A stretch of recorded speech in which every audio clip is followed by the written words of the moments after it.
Hi everyone, Carmen Marshall here, and as we head into 2020, I wanted to share my personal way of setting goals. And this will help make sure that your goals are aligned, that they're soulful, that you actually achieve them, but it will also help you bookend the previous year so that you're actually commemorating the previous year and you have a record of all the amazing things that you've done. So this is something that I've been doing for 15 years and it absolutely works. It's not something I came up with. It's actually from Cheryl Richardson, who was a life coach, and she essentially really helped the life coaching industry really get started way back about 20 years ago. So I read about this concept and then I started using it, using different things that I brought into it, and I'm going to give you my whole entire system for it. So her idea was looking back before we move forward. And this is such a beautiful concept because before we start setting our goals, a time when we can look at all the things that we haven't done, and that can be very disempowering.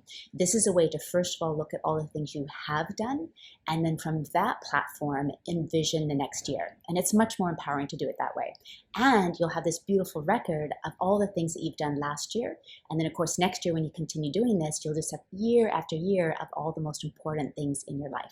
So I have my highlights looking back to move forward and then setting my goals all the way from 2005, which is crazy. All right, so looking back to move forward is the practice, and there's 3 things that you want to do. Number 1, I want you to schedule either a full day or a half a day, or if you absolutely don't have time, at least 2 hours, and really think that this is your life that you are planning. You deserve this time. I'll give you an example. Last year, I was super busy, and I actually didn't do this in the time that I normally do it. I ended up doing it a month later, and it really impacted me. I could really feel that I hadn't bookended the year. I didn't really know where I was headed the next year. I will never do that again. And what I suggest is actually doing it in what my friend Leah Bosberg calls Secret Week, which is in between Christmas and New Year's when things are a little bit slower. So put this in your calendar. I would suggest a whole day. But again, if you can't do that, at least half a day is totally fine, or 2 hours, but really value you and your life. This is so important. Do it also with a partner if you have a partner. Do it with your kids. You can even get a group of girlfriends together, or if you're a guy, get a group of guys and girls together, whatever you prefer. But it is really impactful to do with somebody else, or you can just do it yourself. So number 1, set time aside, and I really recommend in between Secret Week, so between Christmas and New Year's, at least a day, if not a day, half a day, and if not half a day, at least 2 hours. If you take that full day, make it really fun. Go to lunch, take it easy, even maybe go get a massage, but really commemorate this day that you're looking back before you move forward. Okay, number 2, then you want to look at the main categories in your life. And I'm going to give you all of this in the show notes below. So things like your purpose, things like your income, whether that be your business or your 9-to-5 job, your passions and interests, your lifestyle, your adventure and travel, your relationships, all the main categories of a well-lived, well-balanced life. And I'll give them all to you, as I mentioned before, the Soulcraft 7 different things that I focus on. Then within each of these things, what you want to do is look back of what you did this year and actually write that in whatever format you like, whether it's Evernote, whether it's a Pages document, you might even like a book for it. I actually just use a Pages document and keep it in Dropbox, so I always have a record of it. So look back first of all before you set your goals. And on the list in the show notes below, I'm also going to give you other things to think about too. Your favorite movies, your favorite books, lessons you learned, things that you absolutely love traveling to. I'll have a whole bunch of different things. So it's not just in terms of goal setting, it's really looking back at that entire year of what really made it different. So again, don't worry, it's all going to be below. That's step number 2. Then step number 3, I want you from that place then to set your goals in each of the categories. Now, of course, you're not going to be setting goals for my favorite music or my favorite, movies. You're going to be setting them in the areas of relationship, of income, of business, etc.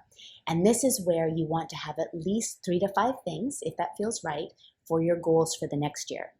I always look at my looking back to move forward and my goals associated with it quarterly.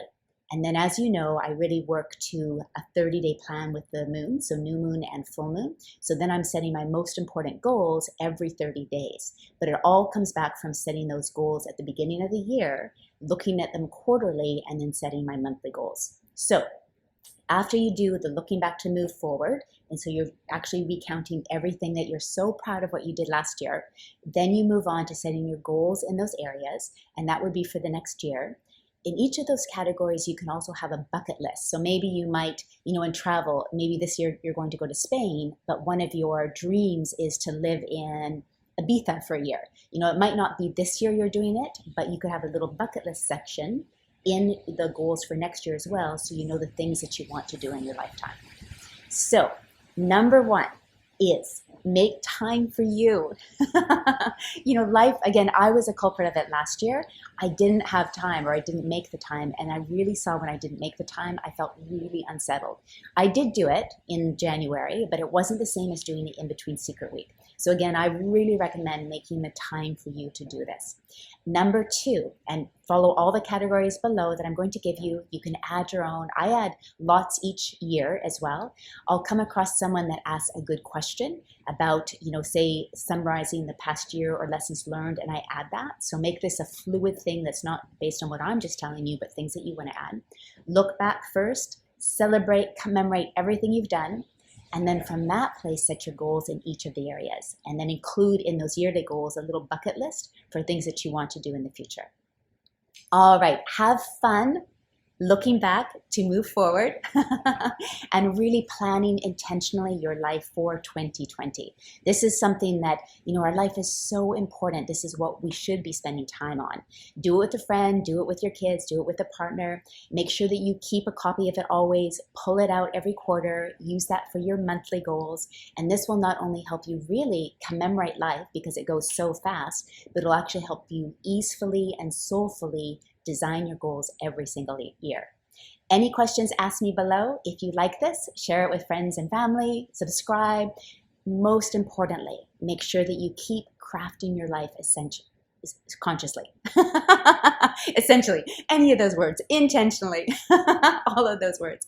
It's the most important thing that we could do. Our health, our relationships, our business, intentionally designing it. And I look forward to seeing you in 2020. All of my videos will then be in Bali. We'll have a different setup, and just have the best holiday season, and I'll see you on the other side.